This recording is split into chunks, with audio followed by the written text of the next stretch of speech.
Hello computer students में आपका स्वागत। दोस्तों आज के स्टूडियो में देखेंगे जैसे कि उत्तर प्रदेश में एसआईआर 2026 भारत निर्वाचन आयोग की तरफ से कार्य चल रहा था जो कंप्लीट हो चुका। घर घर गणना प्रपत्र दिए गए थे, आपने गणना प्रपत्र भर दिया। अब उसके बाद एसआईआर में चलते आप जैसे कि पूर्ण करने के बाद नोटिस दी गई हैं, आप यहाँ पे देख सकते हो। आपको भी इस तरह से हो सकता है, कुछ लोगों को नोटिस दी गई हैं, आपने फॉर्म भरा। अब उसकी कई सारी कंडीशन है, किस व्यक्ति को नोटिस मिल रही है और किन को नहीं मिल रही है। जैसे कि अभी क्या क्या डॉक्यूमेंट्स में लेके जाना है, यानी क्या क्या कागज आपको लेके जाना है और नोटिस में कहाँ पे पहुंचना, टाइम ऑन डेट, सारी चीज़ें मेंशन है। तो मैं आपको यहाँ पे बताने का प्रयास करता हूँ कि किस तरह से क्या क्या डॉक्यूमेंट्स ले जाना है। तो आपके पास भी कुछ इस तरह से नोटिस आया होगा, आपने गणना प्रपत्र भर दिया है, अगर लिस्ट में नाम भी था तब आपको क्या करना है, सारी चीज़ देखते हैं।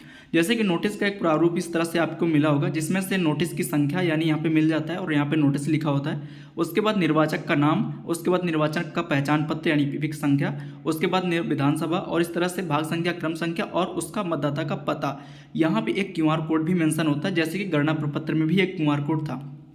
अब यहाँ पे नीचे आते हैं, पहले इसको समझ लेते हैं। जैसे कि यहाँ पे लिखा हुआ है आपके विधानसभा क्षेत्र निर्वाचन में नामावली का विशेष प्रगाढ़ पुनरीक्षण यानी एसआईआर का कार्य चल रहा है। आपका विधिवत जो हस्ताक्षरित गणना प्रपत्र प्राप्त हो गया है। जांच के बाद यह आया है कि आपने अपने रिश्तेदारों से संबंधित वह विवरण नहीं भरा है जिसके आधार पर आपको आपके रिश्तेदारों को पिछले एसआईआर के दौरान तैयार की गई निर्वाचक नामावली में एक पंजीकृत निर्वाचक के रूप में सत्यापित किया जाए। यानी कि आपने जो पुख्ता सबूत नहीं दिए या मिलान नहीं हो पाई, उसका रीजन क्या है, पिछले एसआईआर पुनरीक्षण के दौरान की गई निर्वाचक नामावली में मिलान न होने, संभावित रूप से गलत मिलान होने के दृष्टिगत आपसे अनुरोध है कि आप अपना अंतिम निर्वाचक नामावली में नाम बनाए रखने हैं, यानी आपका नाम इस लिस्ट में जुड़ा रहे, उसके लिए आपको कुछ निर्वाचन आयोग की तरफ से जारी गाइडलाइन के हिसाब से डॉक्यूमेंट्स देना है। यहाँ पे टाइम देख दिया गया है कि क्या क्या दस्तावेज और आपको कब जाना है, कितने समय जाना है और कहाँ पे जाना है, ये भी आपको यहाँ पे मेंशन है। नीचे बीएलओ का कॉन्टैक्ट नंबर भी दिया गया है, आप देख सकते हो।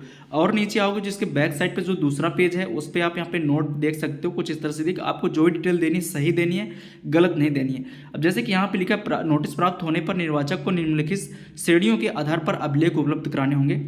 जैसे कि इसमें पहला पॉइंट रखा गया, डिफाइन किया गया है कि 1/7/1987 से पहले जिनका जन्म हुआ है, यानी 1 जुलाई 1987 से पहले जिनका जन्म हुआ है उनको क्या क्या डॉक्यूमेंट्स रखना है। इसमें दो केस होते हैं। जैसे कि मान लीजिए आपका वोटर लिस्ट में नाम था तो आपको कोई डॉक्यूमेंट नहीं देना है, बस सीधे आपको वोटर लिस्ट दिखा देना है। वोटर लिस्ट में आपको भी दिखा दूंगा। अगर जैसे कि आपका नाम नहीं था तब के केस में नीचे दी गई सूची में से स्वयं के लिए कोई दस्तावेज उपलब्ध कराएं जिसमें जन्म तिथि और जन्म स्थान का पता चलता हो, यानी ये डॉक्यूमेंट्स आपको देना है। नीचे 13 डॉक्यूमेंट्स अभी लिखे हुए हैं, मैं आपको बता दूंगा कि इनमें से कोई भी दे सकते हो जिसमें से जन्म का स्थान और जन्म तिथि को इससे पता चलता हो, वो आपको डॉक्यूमेंट देना है। तो पहला केस ये था। और दूसरा केस ये है कि जैसे कि 1/7/1987 यानी 1 जुलाई 1987 और 2/12/2004 के बीच में जिनका जन्म हुआ है, अब उनके केस में क्या है, देखिए गणना प्रपत्र आपने भरा, अब नोटिस आपको आई, कुछ लोगों को नहीं आई।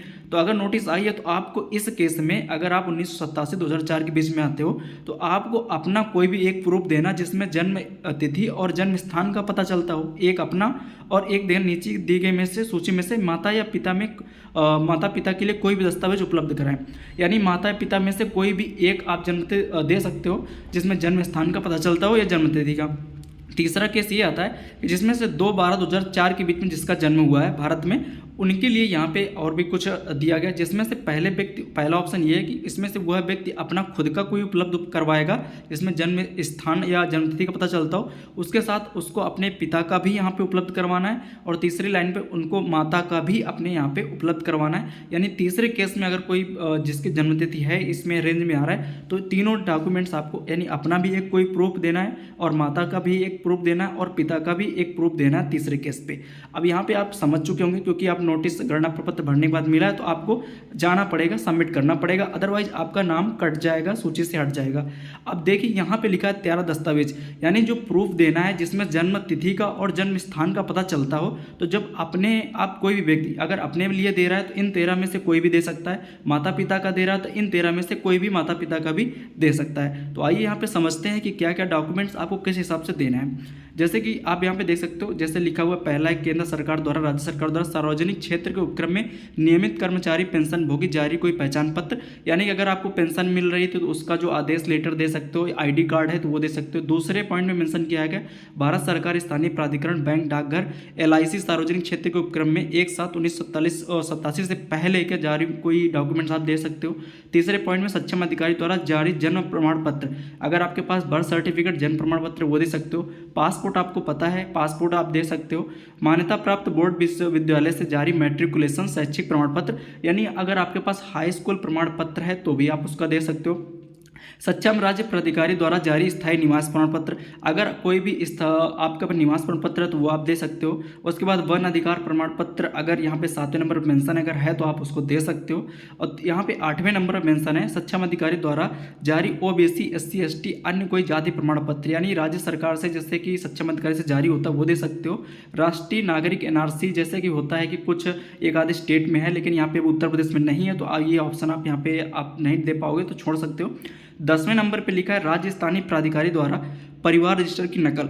अब देखिए ये परिवार रजिस्टर की नकल आपको गांव में आसानी से मिल सकती है। आपके पंचायत भवन में आप जाइए, वहां पे आपके जो ग्राम पंचायत सचिव होते हैं या ग्राम पंचायत सेक्रेटरी जिनको बोलते हैं, या ग्राम पंचायत अधिकारी या ग्राम विकास अधिकारी भी कह सकते हो, उनके माध्यम से ये नकल बन जाएगी। वहाँ पे एक परिवार रजिस्टर होता है जिसमें आपके पूरे परिवार का ब्यौरा सारी चीज़ें लिखी होती है। इस पर मैंने एक वीडियो बनाया है, आप देख सकते हो कैसे मिलेगी। ठीक है, यहाँ पे 11 नंबर पर सरकार द्वारा जारी कोई भूमि मकान आवंटन प्रमाण पत्र, जैसे घरौनी हो गई आपकी, इस तरह से आप उसको भी दिखा सकते हो कि मेरे पास एक घरौनी है, कुछ इस तरह से भूमि आवंटन प्रमाण पत्र। और भी नीचे यहाँ पे डॉक्यूमेंट्स दिए हैं, लेकिन जो मेन डॉक्यूमेंट्स थे वो ऊपर ही आपने यहाँ पे देख चुके हो। जैसे कि 13 नंबर पे लिखा दिनांक 1/7/2025 के संदर्भ बिहार में, जैसे कोई मतदाता के संबंधी बिहार में है, कोई पहले रह रहा था माता पिता, अगर उसका कोई यूपी में रिलेटिव है तो जो वहाँ पे SIR के समय, निरीक्षण के समय जो फोटोकॉपी लगी हुई जो कागज, वो भी आप यहाँ पे दे सकते हो। तो यहाँ पे 13 नंबर पॉइंट पे तो मोटा मोटा मैंने आपको यहाँ पे समझा दिया है। 3 केस बनते हैं, किस केस में आपको कौन से डॉक्यूमेंट्स लेके जाना है। परेशान बिल्कुल भी नहीं होना है, बस आपको लेके जाना है अपने अपने डॉक्यूमेंट्स। इतने 13 में से कोई भी आप ले सकते हो, जैसे कि आप अपना आधार कार्ड भी अपने प्रूफ के तौर पे ले सकते हो, उसमें भी स्थान और बर्थ रहता है। अगर किसी व्यक्ति का वोटर लिस्ट पे नाम था तो आप डाउनलोड करके 2003 वाली लिस्ट माता पिता का जो भी था जैसे कि, तो उसका भी आप यहाँ पे जाके पोर्टल से डाउनलोड कर सकते हो। इसकी मैं लिंक डिस्क्रिप्शन बॉक्स में डाल दूंगा। डायरेक्ट यहाँ से क्लिक करके अपनी विधानसभा वगैरह सेलेक्ट करके इस तरह से निर्वाचक नामावली डाउनलोड कर सकते हो। जैसे किसी व्यक्ति का था, आपके माता पिता का, आपके मायके में था किसी का, तो उसका भी आप प्रूफ लेके जा सकते हो एडिशनल में दिखाने के लिए कि इनका था, मैंने गणना प्रपत्र में भरा था लेकिन उसके बाद भी मेरा नोटिस यहाँ पे आ चुका है जबकि उन्होंने कंप्लीट भरा था। तो मैंने कुछ चीज़ें यहाँ पे बताने का प्रयास किया है। आपको यहाँ पे BLO का नंबर देखने को मिल जाएगा नोटिस के नीचे पहले ही पेज पे। अगर कुछ नहीं समझ में आ रहा तो आप इनसे सलाह ले सकते हो। तो इस तरह से आपको जिस डेट में बुलाया गया उसी डेट पे और टाइम पे जाना है। मिलते किसी अगले वीडियो में। थैंक्स फॉर वॉचिंग एंड धन्यवाद।